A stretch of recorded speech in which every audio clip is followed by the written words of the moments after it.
Hi, Debbie here, and thank you for joining me today as I watercolour this lovely spring window scene. The spring window stamp set for this card came from the March card kit from Simon Says Stamp. I'm a bit behind here because the April card kit is out today. However, this quick peek into what you get in a card kit may help you decide if this kit is for you. There's a stamp set, pattern paper, die, Tim Holtz labels, flair, distress markers, envelopes, card. It really is a good option, and this kit is still available as I record this video. And as I mentioned, the April kit will be going live today too. I got into a discussion with a couple of other crafters the other day on what ink to use for no-line watercolouring. My go-to is antique linen distress ink. However, for today I thought I'd mix things up a little and use Gina Whisper Amalgam ink. The ink is very pale grey and I had to stamp it multiple times to get an impression I could see. However, I actually quite like how light the ink is, and that means it will also disappear easily when painted.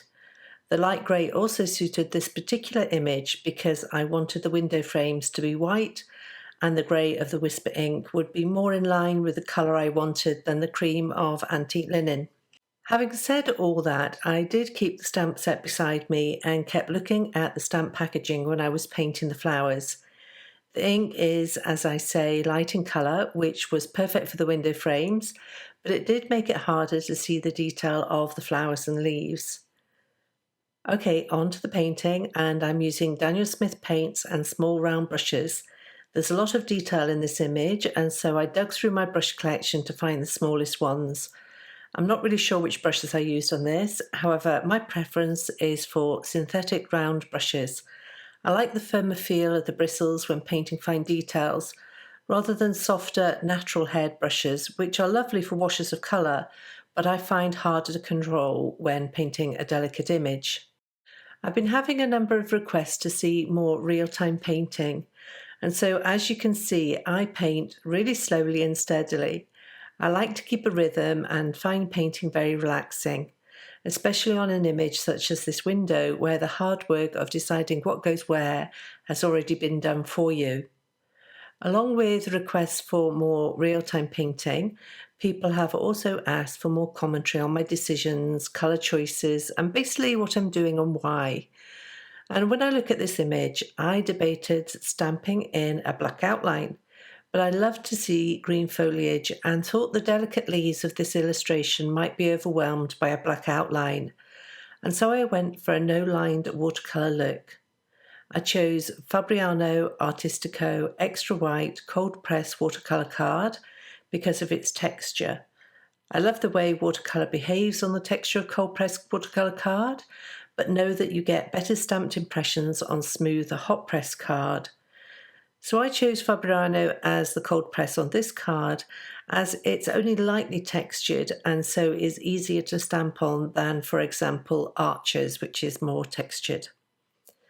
I usually paint in light layers and build up the colour that way, but with the delicate foliage on this image, I knew I'd have to go in with a stronger colour for the leaves to stand out.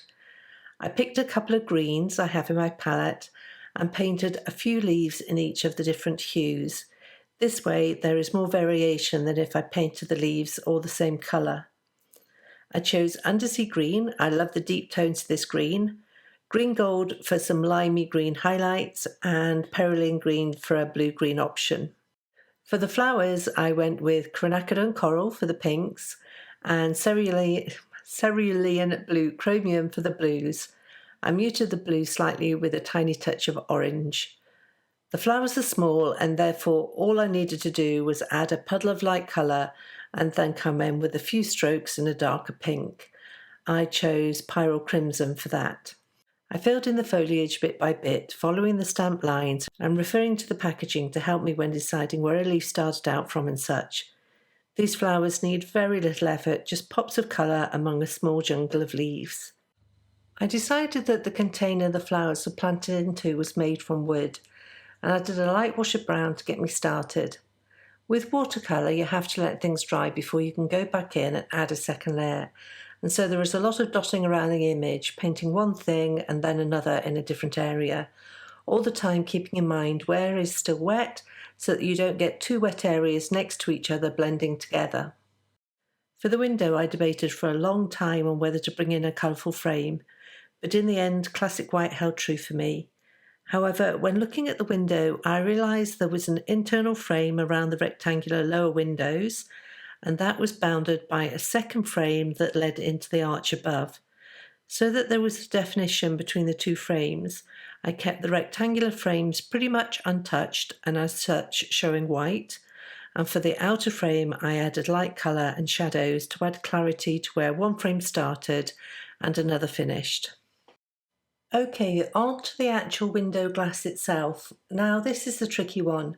I know people often leave them white or add a light blue, but when looking at a house, the windows are often the darkest part. However, if I painted the glass around the flowers in a really dark grey, I felt the flowers would get lost and things would start to look a bit drab. And so I painted the windows in a lighter grey and kept the detail to the rectangular frames above the flowers, only hinting to the glass behind the foliage with a light touch. I went back to the wooden trug at various times, adding deeper colour, and then eventually I also used a light hand to wiggle some green style lines along the trug.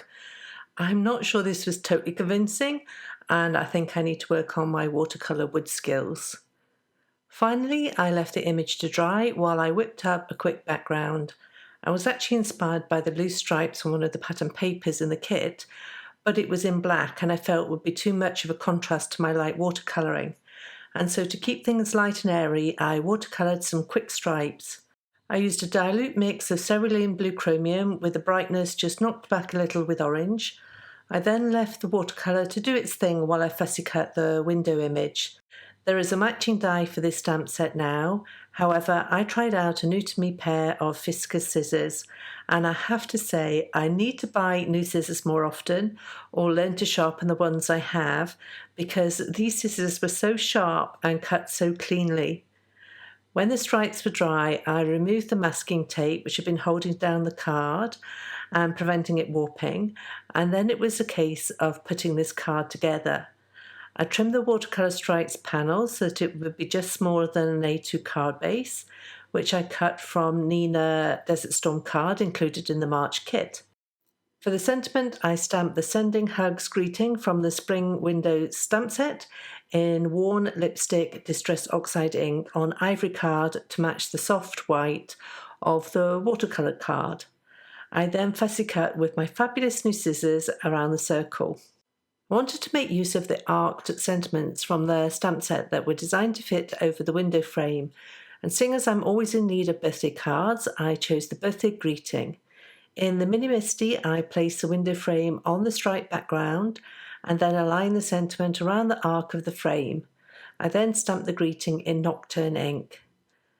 I added foam adhesive to the back of all the elements and added the stripe panel to the Desert Storm card base, and then the window frame on top, and finally the sentiment circle popped up and offset over the window frame.